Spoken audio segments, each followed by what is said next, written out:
Sometimes pain doesn't arrive as a storm. Sometimes it settles quietly, room by room, until you begin calling it home. This is the story of Claire, a gentle soul who stayed too long, loved too deeply, and lost too much.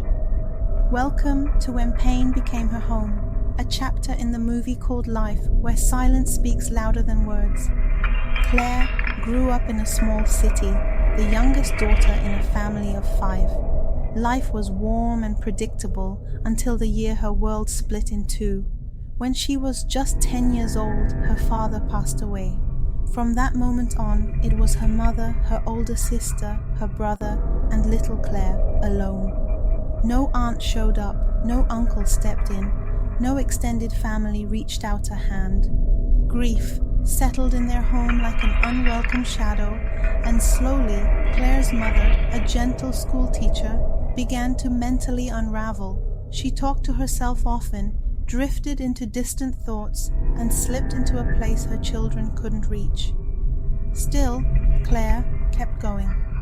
She finished high school and earned admission into one of the top universities in the country to study fine arts. But by her second year, her mother's condition worsened. Her older sister, already married, stepped in, paying fees, carrying responsibilities, and fighting for Claire's future.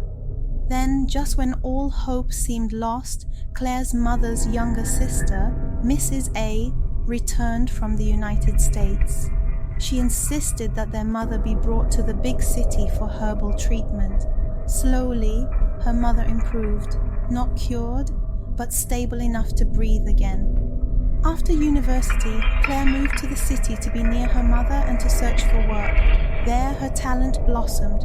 She quickly became known for her handmade greeting cards, each one crafted entirely by hand, every illustration drawn with love, every message written in her elegant script. She taught fine art at a reputable high school and sold her greeting cards in supermarkets on the side. Life wasn't perfect, but it was hers. And then she met Luke, her Prince Charming. He was kind, humble, and genuinely loved her. Claire believed she had finally found something pure in a life filled with storms. But when she took him home to meet Mrs. A, the rejection came swiftly and cold. "He has nothing. He cannot take care of you. I don't like where he is from." Claire tried to stand her ground. She fought for him at first, but the pressure, the emotional manipulation, the unrelenting voice of the aunt who cared for her mother, it all wore her down, and for her mother's sake, she let Luke go. Her heart didn't shatter loudly, it cracked quietly, the way soft things break. Eventually, she met Steve, a man who wasn't exceptional, but he had something Luke didn't, Mrs. A's approval. So Claire dated him, but everyone around her knew the truth. They heard the arguments. They saw her stepping out of her apartment with swollen eyes. They watched her brightness fade, one argument at a time. Then Claire confided in a woman, Auntie J, whom she had grown close to. The truth spilled out. Steve was abusive. He hit her when he saw her speaking with another man. He hit her when she asked about marriage, because they had been together 7 years and she wanted clarity. She tried to leave, more than once, but Steve always returned with apologies and promises, and Claire, afraid to start over, afraid of another heartbreak, always took him back. Meanwhile, Luke had moved on. He was married now, building a life that once could have been hers. Still, Claire stayed with Steve. 7 years became 10 years, and then, one evening, Steve came by as usual, but his tone was different. "I'm leaving," he said softly. "I've found the love of my life." Just like that, 10 years erased, 10 years unmade. The world inside Claire collapsed. She fell into a deep depression, quiet, heavy, suffocating. She lost her job because she couldn't focus, couldn't show up, couldn't function. She stopped drawing. Even picking up a pencil felt impossible. Mrs. A had traveled back to the US. Claire was alone. She shut herself in her room for days, sometimes weeks. Her apartment began to smell of neglect. Neighbors covered their noses, whispered, and closed their doors. Shame settled into her bones. The vibrant, talented Claire became a shadow. She wrestled with suicidal thoughts, drowning in betrayal, heartbreak, and silence. And then came the final blow. Her mother died, the one person Claire sacrificed everything to protect, the one she fought through school, work, and life for, the one thread still holding her heart together. Gone, her world, once shaky, finally collapsed. After her mother passed, Claire traveled back to their hometown with the corpse. It was a journey no child should ever have to make, the last journey with the woman she had spent her whole life trying to protect. She stayed with her elder sister for a while, trying to catch her breath, trying to understand how life had unraveled so quickly. But the silence of home reminded her too much of everything she had lost, so she went back to the city, the place where her pain lived, but also the place she still hoped to rebuild herself. A year passed. Her former neighbors heard whispers that Claire was back in town, but no one knew where she was staying. She had vacated her old apartment right after her mother's death. She had disappeared into the city like a shadow, unseen, unheard, unaccounted for. Then one night, around 2 a.m., a soft but desperate knock broke the silence in Auntie Jay's apartment. Auntie Jay called out, "Who is it?" A trembling voice replied, "It's Claire." The moment she opened the door, her heart sank. Claire stood there, thin, bruised, shaking, her eyes swollen from crying, her clothes torn. She looked like someone life had beaten too many times, and in truth, life had. Out of desperation, Claire had tried to get to Auntie Jay's house. After the evening shuttle stopped running, she decided to walk, just a short distance, she thought, enough to reach safety, but the city had other plans. She had been assaulted on her way there, violated, broken all over again. Auntie Jay took her in that night, held her as she cried, cleaned her wounds, and let her rest. The next morning they took her to the hospital. The doctor examined her, treated her injuries, and spoke softly, as if afraid his voice might shatter what was left of her. For a week, Claire stayed with Auntie Jay. She slept, she cried, she stared into space. Her spirit was quiet, too quiet, like a candle fighting its last flicker.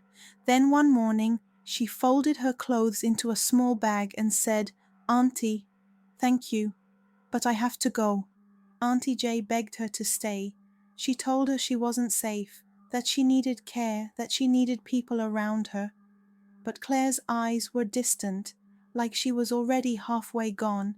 She hugged Auntie Jay with weak arms, whispered, "Thank you for everything," and walked out the door. No one heard from her again. 1 year later, Auntie Jay's phone rang. It was Claire's elder sister. Her voice cracked as she spoke. "Claire is gone." Auntie Jay froze. "Gone? Where?" "She passed." The world stopped. Claire, the girl who endured too much, loved too deeply, stayed too long, had plans, dreams, was gone. Not because she didn't fight, not because she didn't try, not because she wasn't strong, but because the world failed her, because pain became her home for too long, because heartbreak, abuse, loneliness, and trauma swallowed her piece by piece until there was nothing left to take, and just like that, a gentle soul faded. Gone, but not forgotten. Her story remains, a reminder, a warning, a whisper to every heart that's breaking quietly.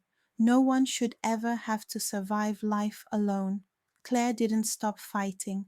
Life simply stopped fighting for her. May her story teach us to open our doors to those who are silently drowning.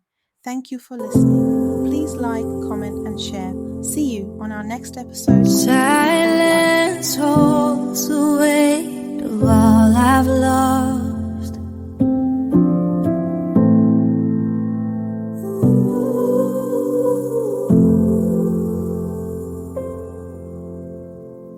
I wander empty rooms with broken light. Every shadow whispers your goodbye.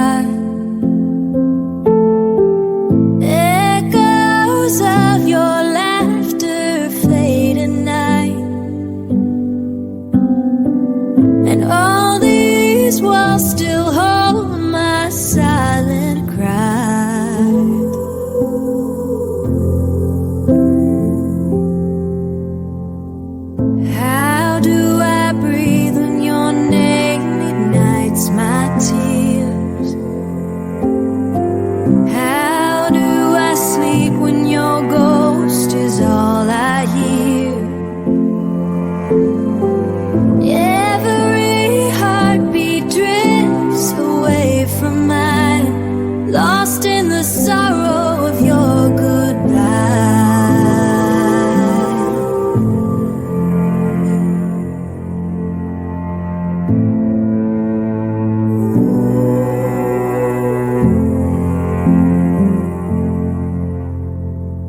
I trace your memory in fading photographs.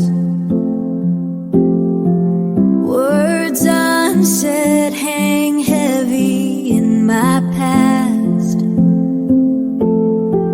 Night unfolds its secrets and aching sighs.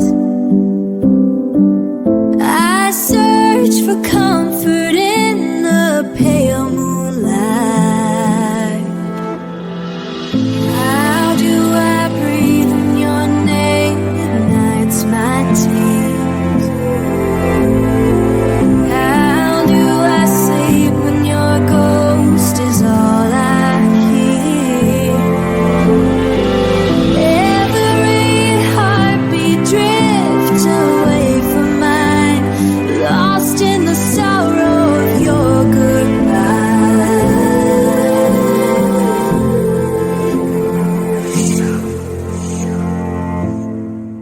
In the hush of dawn, I let you go. Yet in my wound, your absence grows.